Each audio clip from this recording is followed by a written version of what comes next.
Cooking with পিসা রান্নাঘরে আজকে আমি হাজির হয়েছি। মুরগির মাংস দিয়ে ভুনা খিচুড়ি রান্না করব। এই রান্নাটা করার জন্য আমি 1 কেজি মুরগির মাংস কেটে 2 পয়সা করে নিয়েছি, 2 কাপ পোলাও চাল, 1 কাপ মুগের ডাল নিয়েছি, ডালটা ভেজে নিয়েছি, ডাল আর চাল একসাথে আমি মিশিয়ে ধুয়ে নিয়েছি। 1 কাপ নিয়েছি মটরশুঁটি, হলুদের গুঁড়া, মরিচের গুঁড়া, ধনিয়া গুঁড়া, জিরা গুঁড়া, গরম মশলা, দারচিনি, এলাচ, তেজপাতা, জয়ত্রী, পেঁয়াজ কুচি, আদা রসুন বাটা নিয়ে নিয়েছি। এবার রান্নাটা আমি শুরু করে দিচ্ছি। রান্নাটা আমি কিছুটা ঘি কিছুটা তেলে রান্না করব।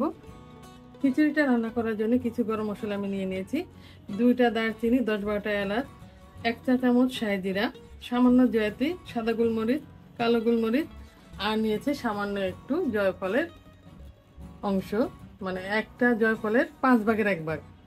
এটা আমি না টেলে গুঁড়া করে নেব। খিচুড়ি রান্না করার জন্য আমি এখানে 2 টেবিল চামচের মতো ঘি দিয়ে দিলাম আর সামান্য একটু তেল দিয়ে দিব।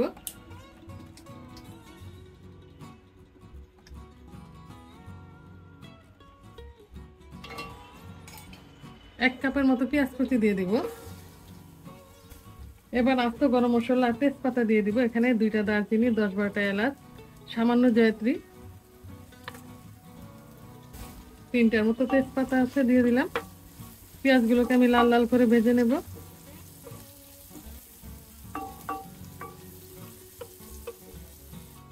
পেঁয়াজগুলোকে আমি হালকা বাদামি করে ভেজে নিয়েছি। এবার এখানে 2 টেবিল চামচের মতো আমি আদা রসুন বাটা দিয়ে দিব।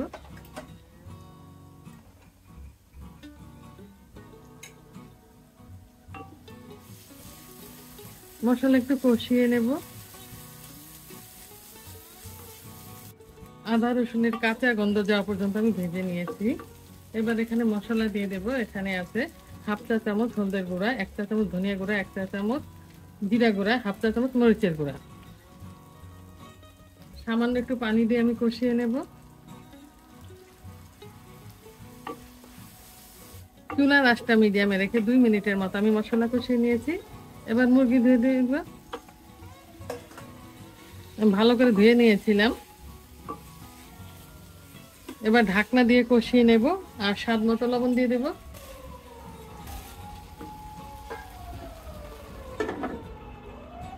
চুলার আঁচটা মিডিয়ামে রেখে 5 মিনিটের মতো আমি কষিয়ে নিয়েছি ঢাকনা দিয়ে। এবার 1 কাপের মতো আমি পানি দিয়ে দেব মুরগি সেদ্ধ হওয়ার জন্য, মুরগির মাংসটা।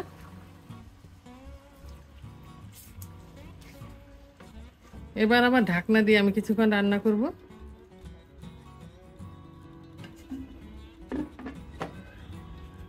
চুলার আঁচটা মিডিয়ামে রেখে আমি আরো 10 মিনিটের মতো রান্না করে নিয়েছি। মুরগির মাংস খুব তাড়াতাড়ি সেদ্ধ হয়ে গিয়েছে।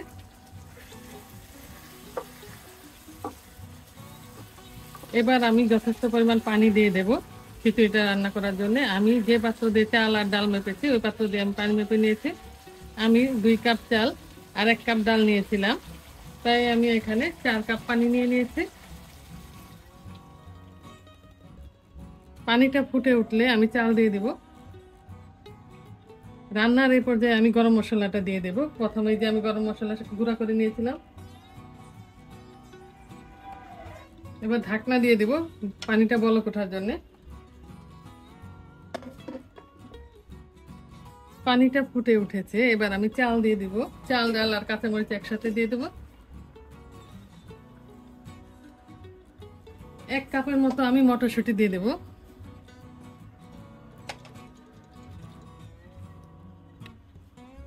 কিছুটা কেওড়া জল দিয়ে দিব। চালের পানিটা টানা পর্যন্ত আমি রান্না করে নেব।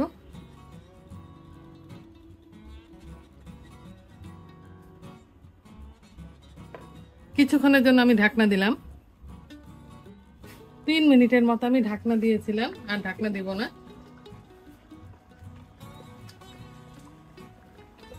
চালের পানিটা একটু টেনে আসলে আমি দমে দিয়ে দিব। মাঝখানে আমি লবণ দেখেছি, একটু সামান্য লবণ লেগেছিলাম, দিয়ে দিয়েছি। চালের পানিটা টেনে আসছে। এবার আমি ঢাকনা লাগিয়ে 10 মিনিটের জন্য দমে দিয়ে দিব আর চুলার আঁচটা একদম নিভু নিভু করে দিব। তবে মাঝখানে একবার নাড়া দিয়ে দিব। ফিরে এলাম 10 মিনিট পর। মাঝখানে একবার নাড়া দিয়ে দিয়েছি। রান্নাটা আমার পুরোপুরি কমপ্লিট হয়ে গেছে। এবার একটা সার্ভিং ডিশে নিয়ে দেখে দিচ্ছি রান্নাটা আমার কেমন হয়েছে। তবে আমি আরো 10 মিনিটের জন্য চুলার আঁচটা অফ করে ঢাকনা চাপা দিয়ে রাখবো। রান্না হয়ে গেছে মুরগির মাংস দিয়ে ঝাল ঝাল ভুনা খিচুড়ি। দেখতে অসম্ভব ভালো হয়েছে, খেতেও সুস্বাদু হয়েছে। আপনারা চাইলে বাড়িতে আমাদের এই রেসিপিটা ট্রাই করে দেখতে পারেন। আজ এ পর্যন্তই। আগামী দিন নতুন কোনো রেসিপি নিয়ে আবার আমরা আপনাদের সামনে আসবো। আল্লাহ আল্লাহ হাফেজ। হাফেজ।